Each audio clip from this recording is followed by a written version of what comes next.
नमस्कार, Dane news देख रहे हैं आप और आपके साथ मैं हूं प्रतिज्ञा कश्यप। आप खबरें विस्तार से। कांटी के कोठियां गांव से दिल दहला देने वाली तस्वीरें आई हैं। तस्वीरों में आप साफ देख सकते हैं कि कैसे एक बच्चा बार बार उठकर जमीन पर गिर रहा है। तस्वीरें देखकर हर कोई हैरान है। युवक बार बार उठकर वहां से भागने की कोशिश करता है, लेकिन वहां से गई 1,32,000 की हाई वोल्टेज बिजली की तार उसे अपनी चपेट में ले रही है। बताया जा रहा है कि रविवार की सुबह कांटी के कोठिया गांव स्थित बांध किनारे 3 बच्चे शौच के लिए गए थे। बिजली के तार नीचे होने की वजह से तीनों बच्चों को हाई वोल्टेज तार ने अपनी चपेट में ले लिया, जिससे वह बुरी तरह से झुलस गए। तीनों बच्चों का इलाज SKMCH में चल रहा है। घटना के बाद परिवार में चीख पुकार मचा हुआ है।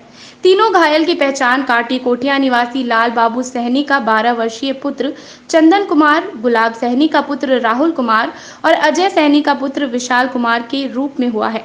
घटना के बाद पूरे गांव में बिजली विभाग के खिलाफ भारी आक्रोश है। सर, हम लोग गए हुए थे कुटमैत में, तो यहाँ से फ़ोन गया है कि आपको बच्चा का करेंट लग गया था। हम लोग सरब्दीपुर से आए हैं, यहाँ आए हैं तो यहाँ भर्ती था। सर कैसे लगा करंट, क्या पता चला? सर वहाँ बोले हैं कि से वो लेटिंग करने गया हुआ था ना पानी में, तो पंचुआ करने के टाइम में ऐसे हो गया। घींच लिया जी। क्या 1000 वोल्ट? और झुमका वाला है। हाँ? बड़ा झुमका वाला है ना सर। क्या झुमका? 33,000 वाला है। 33 के 11,000? सब 12 लाइन है, वही है। क्या स्थिति है बच्चा का? बच्चा का सर अभी तो हाल बुरा ही है। कहाँ नानी के आया था? कौन सा बच्चा नानी के घूमने आया था? नहीं, फुआ यहाँ घूमने गए ना, मैंने मैदान करे गेल है ना, लेटरिन करे आ पानी छू के उठलक, पकड़ लेलक। क्या पकड़ लिया? ये तार धर लेलक। अच्छा, फिर? अब कुछ ना हम जाने छथि, हम घर रेडी पर लगता देख के। तीनों लड़का एक साथ गया था? ना, अलग अलग हट के रहलक। ओकरे झटका से लड़का से तीनों मैदान गया था? ना, उसो जने रहलक। तो कब वहीं पर था? हाँ, कि तार गिरल रहलक है कि नजदीक नीचे था? नीचे है, गिरल ना रहलक। क्या 1000 वोल्ट? 11,000 की स्थिति बच्चा के? वो बच्चा के तो ले के भगलक हुआ कांटी में। अब की हाल बा से हम तो अपना यहाँ पर चले अपन बच्चा की स्थिति है? ये बच्चा है हमको। की स्थिति है कि जलक ज्यादा है कि कम? पूरा जरल है। पूरा जलक। डॉक्टर की बोल रखा? डॉक्टर तो दवाई चलाते हतन, पानी टंगले हतन। अब कथी हम कहिए। बिजली विभाग का लापरवाही मानते हैं? और हमरा रख हाँ। अब उसी के हम तो कुटुम्ब सिया जनाल हती, लड़की के बच्चा के नानी हती। हम भी आज खराब लगते तहीं पर वो राख लायल हैं, तो हम उतना जने हती। दोसर हम आज का बहुत बड़ा घटना हुई है जो साफ NTPC की लापरवाही के कारण हुई है, क्योंकि NTPC ने लगातार जो 11,000 हाई वोल्टेज तार है वो ज़मीन से बहुत नज़दीक आ चुकी थी। इसके कारण हम लोगों ने लगातार यहाँ के ग्रामीण हम लोगों ने लगातार NTPC को आवेदन के जरिए सूचित किया था, लेकिन हम लोगों के बात सुन के NTPC अनसुनी कर दी। इसके कारण आज बहुत बड़ा कोठिया में घटना हुई है। जो 3 बच्चे थे, जो अभी ग्रामीण के द्वारा पता चला है कि 3 बच्चे जो बाथरूम करने के लिए गए हुए थे, वो 11 लाख हाई वोल्टेज करंट के चपेट में आ गए, जिसके कारण उसके मतलब पूरा शरीर झुलस चुकी है और अभी वो हॉस्पिटल में एडमिट है। NTPC से कोई अधिकारी आया? नहीं, अभी तक NTPC के कोई अधिकारी नहीं आया। आपके माध्यम से NTPC तक मेरी आवाज़ जाएगी तो उसको हम आपके माध्यम से बता देना चाहते हैं कि इस विषय को गंभीरता से ले और जल्द से जल्द इस पे कोई कार्रवाई करे, और नहीं तो हम लोग बहुत बड़ा आंदोलन। जदयू नेता गजनफर हुसैन द्वारा अपने बिजनेस पार्टनर विकास तिवारी और उसके ड्राइवर गोलू चौधरी की बर्बरतापूर्ण पिटाई के मामले में पुलिस ने सख्त कार्रवाई की है। औराई पुलिस ने गजनफर हुसैन को गिरफ्तार कर जेल भेज दिया है। उसके साथ गजनफर के पार्टनर दिलीप शाह को भी जेल भेज दिया गया है। पुलिस ने जदयू नेता का लाइसेंसी पिस्टल भी जब्त कर लिया है। इस मामले में DSP पूर्वी मनोज कुमार पांडे ने कहा है कि सभी आरोपियों के खिलाफ कठोर कानूनी कार्रवाई की जाएगी। फिलहाल 2 आरोपियों की गिरफ्तारी हुई है। शेष आरोपियों को गिरफ्तार करने के लिए छापेमारी की जा रही है। DSP ने कहा है कि यह बहुत ही जघन्य घटना है। पिटाई का वीडियो और फोटो देखने के साथ ही पुलिस ने कार्रवाई शुरू कर दी। औराई थाना प्रभारी राजेश कुमार ने तत्काल कार्रवाई करते हुए 2 आरोपियों को गिरफ्तार कर लिया। इस मामले में पुलिस जल्द ही अनुसंधान और सुपरविजन पूरा कर आरोपियों को सजा दिलाएगी। इधर गिरफ्तार गजनफर हुसैन ने कोर्ट परिसर में कहा है कि विकास तिवारी की पिटाई ग्रामीणों ने किया है। उन्होंने इस मामले में खुद को निर्दोष बताया है। उन्होंने कहा कि विकास तिवारी उनके पार्टनर दिलीप शाह के साथ मारपीट कर रहा था। इससे आक्रोशित लोगों ने दोनों को पकड़कर बुरी तरीके से पीट दिया। बता दें कि शनिवार को औराई के शिफा नर्सिंग होम में 2 लोगों की बर्बरतापूर्ण पिटाई की गई थी, जिसका वीडियो बड़ी तेजी से वायरल हो रहा है। घर पे था सोया हुआ, 4:30 बजे रात में विकास ठाकुर जो हमारे पूर्व पार्टनर थे हॉस्पिटल में, वो 4:30 बजे 4-5 क्रिमिनल के साथ वो पहुँचे मेरे हॉस्पिटल पे। नीचे बैठे हुए थे। जैसे मेरे हॉस्पिटल का दरवाज़ा खुला सुबह में 4:30 बजे, वो लोग अंदर घुस गए। और उसके बाद वहाँ एक हमारे दिलीप जी, वो भी पार्टनर हैं, जो उसको देख रेख करते हैं और वो मतलब अभी वही चला रहे हैं। उनको खोजने लगे मारने के लिए। इनके रूम में जैसे जाते हुए सारा वीडियो फुटेज है, जैसे कहाँ कहाँ गया है सारा वीडियो कैमरा में है। 3 आदमी ऊपर चढ़ा और इनके रूम में, दिलीप जी के रूम में गया और इनको मारने लगा। जिसका भी साथ उसके जो एक लड़का था उसका भी वीडियो है कि उन्होंने भी खून कर लिया है। ये क्या है मामला जो आपसे क्या दुश्मनी है? ये हमसे कोई दुश्मनी नहीं है। वहाँ हमारे एक पार्टनर दिलीप जी हैं, वो दिलीप जी से उनको दुश्मनी है। वो बार बार कहते हैं कि उनको हटा दीजिए, हमको दे दीजिए। जो मेरे पास वो जो फ़ोन करते हैं, फ़ोन का भी बहुत सारा मेरे पास क्लिप है। और उसके बाद वो बार बार कहते हैं कि मैं दिलीप को मैं गोली मार दूंगा, दिलीप को मैं गोली मार दूंगा। उसका भी फुटेज मेरे पास 10 वीडियो जो मेरे पास वॉइस कॉल रिकॉर्ड है मेरे पास। मारपीट का दाग, नाखून खींच लेना, ये सब तो नाखून नहीं खींचा गया। लोग जो डंटा पहना से जो मारा है, वो हाथ से रोका है, उसी से हाथ कटा है और नाखून लगा है उस पर। कोई मतलब नाखून नहीं खींचा है दाग, लेकिन रॉड कहीं से। हाँ, लोग लाठी डंडा से मारा है, क्रिमिनल समझ के। इसकी हत्या करने जा रहा था दिलीप का, उसी के लिए आया था। 4:30 बजे भोर में क्यों आएगा? वीडियो फुटेज है, वहाँ सीसीटीवी कैमरा लगा हुआ है, सारी निशानदेही उसमें है। 4:35 पर वो इन किया, उसके बाद मारना सही है। मारपीट का वीडियो होगा, मारपीट का वीडियो। हाँ, मारपीट का भी वहाँ वीडियो वहाँ है, सीसीटीवी कैमरा में पूरा कैद है। कैसे किया है ये है उसका। हम लोग भी किए हैं FIR। हाँ, आप ही की गिरफ्तारी हो गई। आपका हथियार भी जब्त है? हमारा लाइसेंसी हथियार था। मैं जब देखा कि विवाद हो रहा है तो मैं सुबह में भोर में जाऊंगा तो मैं तो हथियार आर्म्स रखूंगा ही अपने सेफ्टी के लिए। मैं ले गया कि हाँ, मतलब जो है विकास जी दिलीप जी को मारे हैं, इसीलिए आप मारे? नहीं, मैं नहीं मारा। उसके बाद जब मारने लगे तो पीछे से जब ओवर हल्ला हंगामा हुआ, इनको मारने लगा, तो नीचे से कुछ लोग आदमी गया और कुछ हॉस्पिटल के भी लोग थे और कुछ नीचे से भी लोग, मतलब जो ग्रामीण लोग थे, वो देखे कि क्रिमिनल से घुस गया है। उसके बाद वो पत्थर से मारे। जब इनको पिस्टल भिड़ाया हुआ था, वो पत्थर से मारा। जब उनके सर पर लगा तो वो गिरा और उसके बाद मतलब जो है वो अपना हथियार और जो इनसे बैग छीना था रुपया वाला, वो नीचे फेंक दिया। नीचे उसका 2 आदमी पहले से खड़ा हुआ था। पुलिस का क्या इसमें फॉलो है? औराई में एक निजी अस्पताल के जो मालिक हैं, उनके बीच में आपसी विवाद था। उसी विवाद के क्रम में एक पक्ष के द्वारा दूसरे पक्ष के लोगों के साथ मारपीट किया गया। क्रूरतापूर्वक मारपीट की गई है। हिंसक चोटें उनको आई हैं। जो पीड़ित हैं उन्होंने थाने में बताया कि उनके साथ मारपीट हुआ है और उनके जघन्य रूप से उनके साथ मारपीट किया गया है। थानाध्यक्ष औराई ने इसमें त्वरित कार्रवाई करते हुए जो आरोपी थे उनकी गिरफ्तारी सुनिश्चित की है, अविलंब गिरफ्तारी सुनिश्चित की है। 2 लोग अरेस्ट किए गए हैं और इस तरह से पूरे मामले का पटाक्षेप किया गया है। उसमें एक बड़े नेता, देखिए, जो भी लोग दोषी हैं, हमारा सीधा मानना है कि जो भी पूरी प्रक्रिया में हम लोगों ने जांच की है पूरी प्रक्रिया की, और इस पूरी प्रक्रिया में जो भी व्यक्ति दोषी हैं निश्चित रूप से उनके ऊपर कार्रवाई की गई है और जो दोषी आगे भी पाए जाएंगे उनके ऊपर कार्रवाई की जाएगी। अरेस्टिंग कुछ? जी बिल्कुल, 2 लोगों की जो आरोपी हैं उनमें से 2 की गिरफ्तारी हो गई। जो मुख्य आरोपी हैं उनमें से 2 की गिरफ्तारी हो गई है। काउंटर केस भी हुआ? जिस तरह से जो फोटोज़ हमारे पास आए थे या वीडियोज हमारे पास आए थे, उसके बाद से ही थानाध्यक्ष औराई के नेतृत्व में जो टीम थी उसने त्वरित कार्रवाई की है और सभी आरोपियों, जो भी आरोपी हैं, उनकी गिरफ्तारी सुनिश्चित की है। सदर थाने में प्रतिनियुक्त प्रशिक्षु दारोगा अजीत कुमार को सिटी एसपी राजेश कुमार ने रविवार को सस्पेंड कर दिया। साथ ही विभागीय कार्रवाई चलाने का भी निर्देश नगर डीएसपी रामनरेश पासवान को दिया गया है। इसके अलावा 3 होमगार्ड चालक योगेंद्र सहनी, ललितेश मिश्रा और सच्चिदानंद दुबे को भी सदर थाने से हटाकर उनके मूल कार्यालय को भेज दिया है। जांच कर उनके खिलाफ भी कार्रवाई करने का निर्देश होमगार्ड कमांडेंट को दिया गया है। आपको बता दें कि शनिवार को एक वीडियो सोशल मीडिया पर वायरल हुआ था। वीडियो में दिख रहा है कि एक पुलिस जीप जिस पर कई पुलिसकर्मी सवार हैं, अपने से उल्टा जाकर ट्रक चालकों से अवैध पैसे की उगाही कर रही है।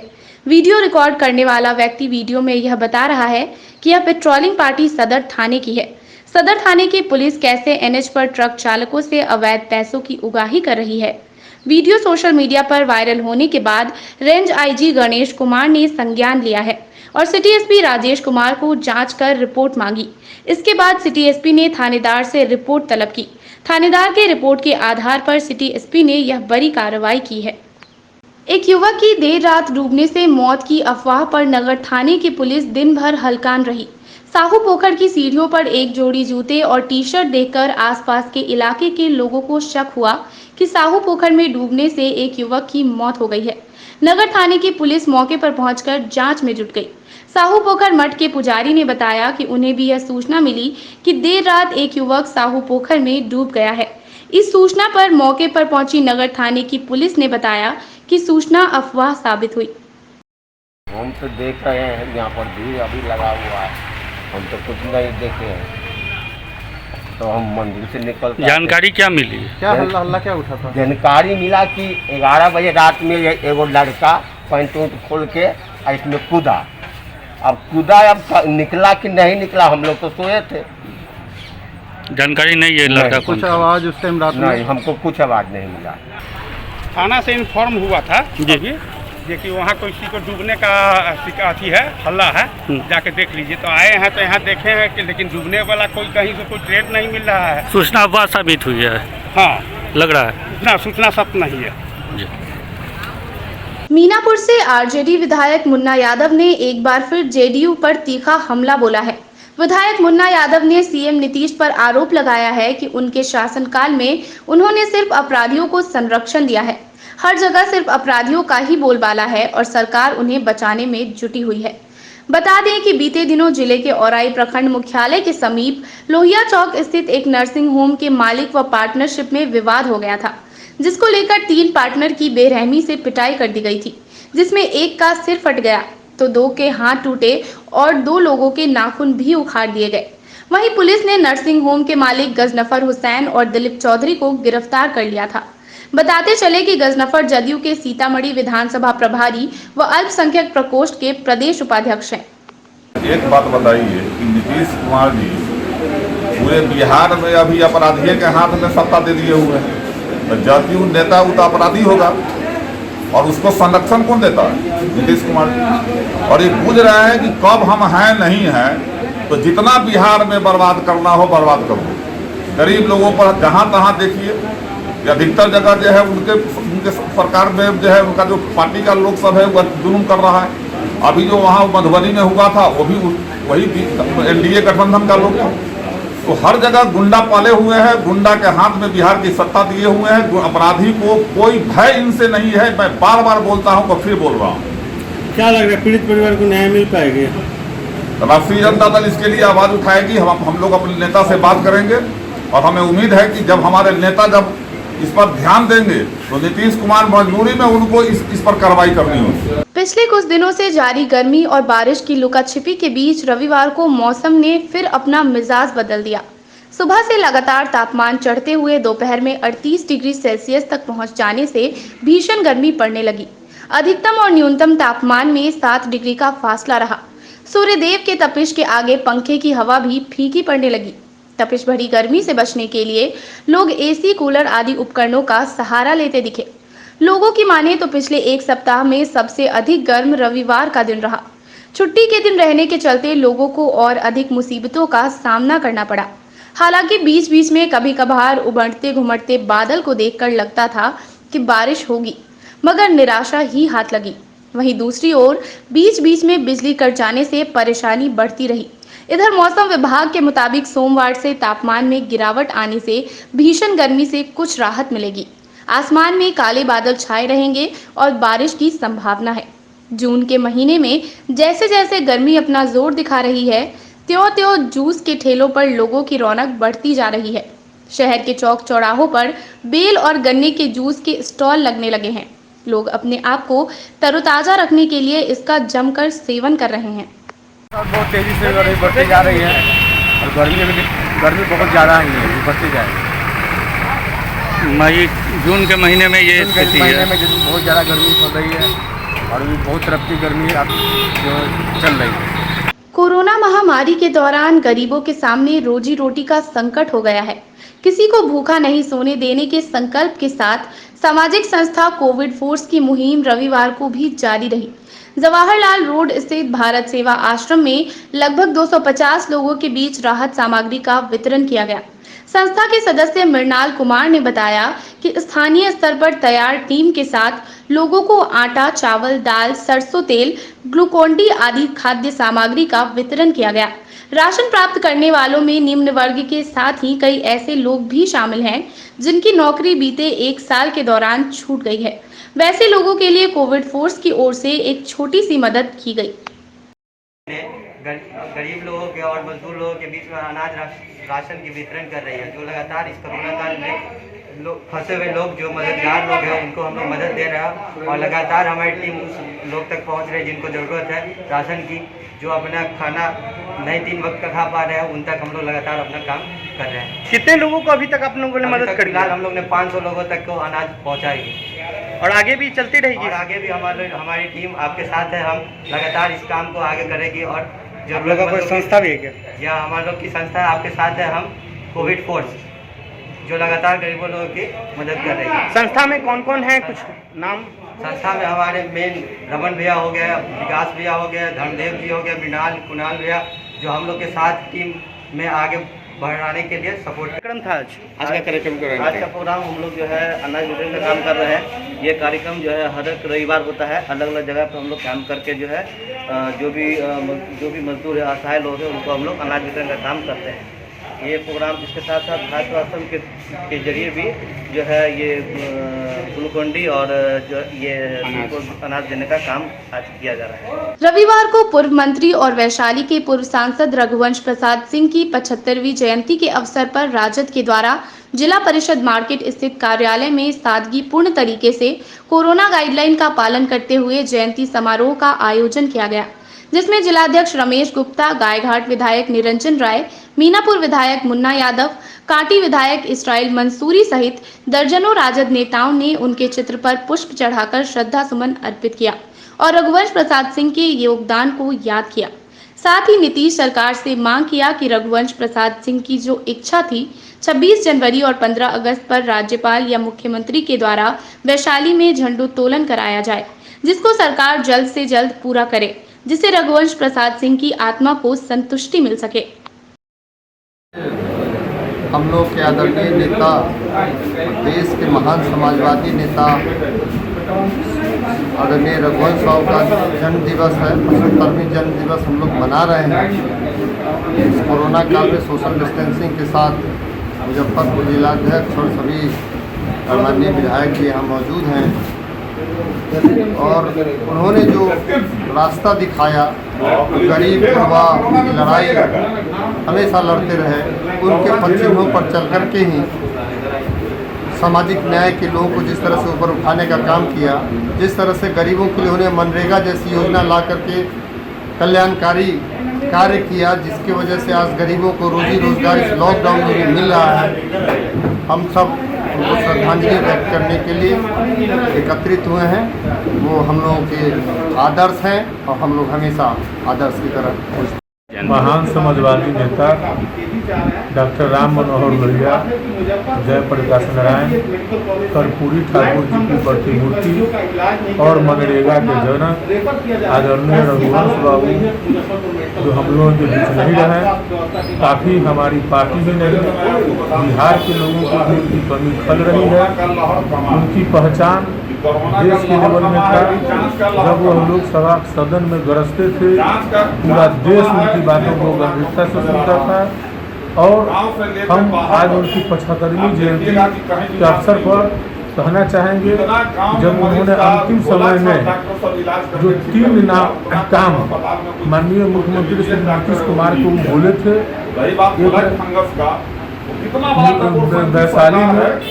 वैशाली में 15 अगस्त और 26 जनवरी को राज्यपाल या मुख्यमंत्री बारी बारी से आगे झंडा तोलन करे, एक बौद्ध मूर्ति के लिए दिए थे और मनरेगा से किसान को जोड़ने के लिए दिए थे।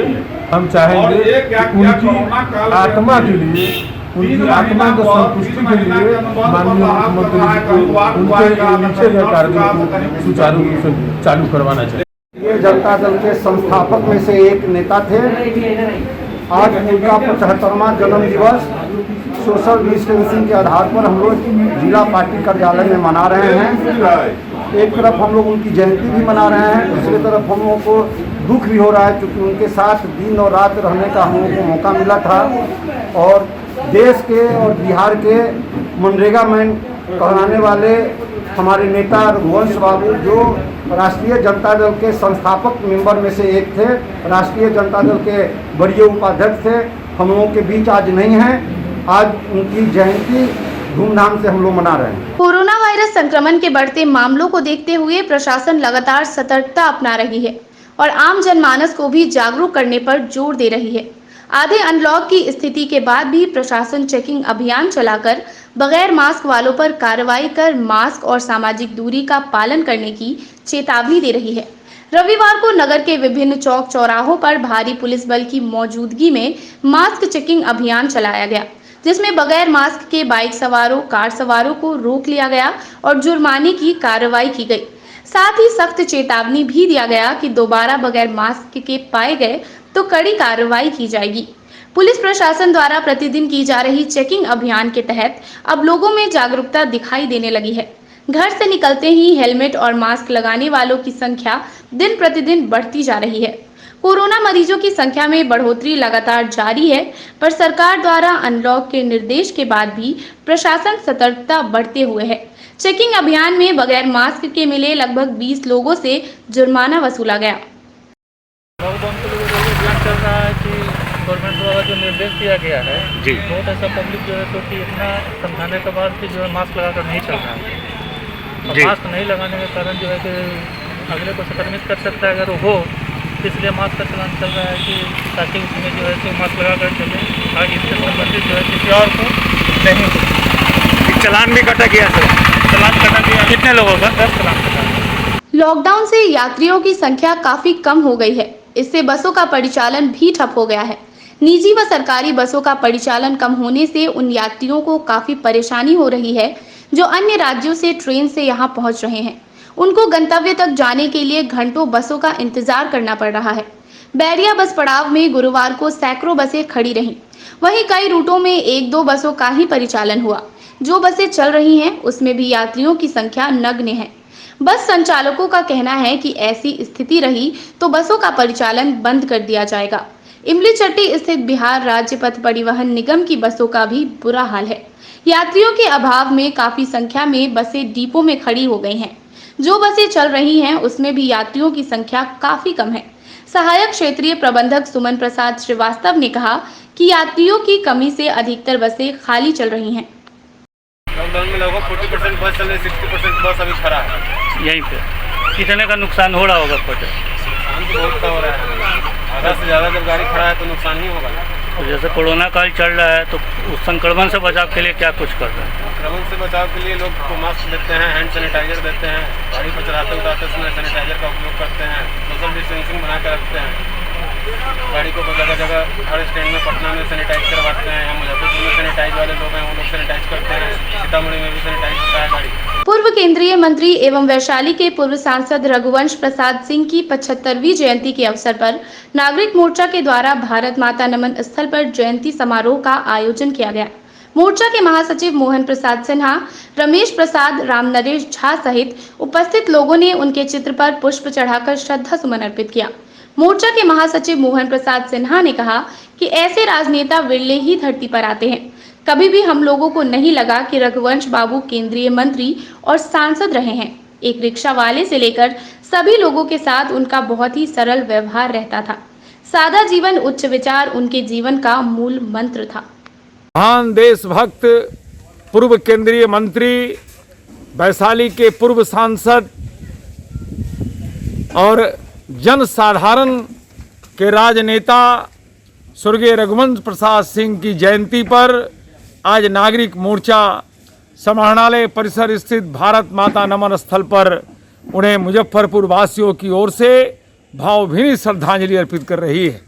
ऐसे राजनेता बिरले ही धरती पर आते हैं जो एक रिक्शा चालक से लेकर आम नागरिक के साथ इतना सादगी और सरल व्यवहार जिसका वर्णन नहीं किया जा सकता है।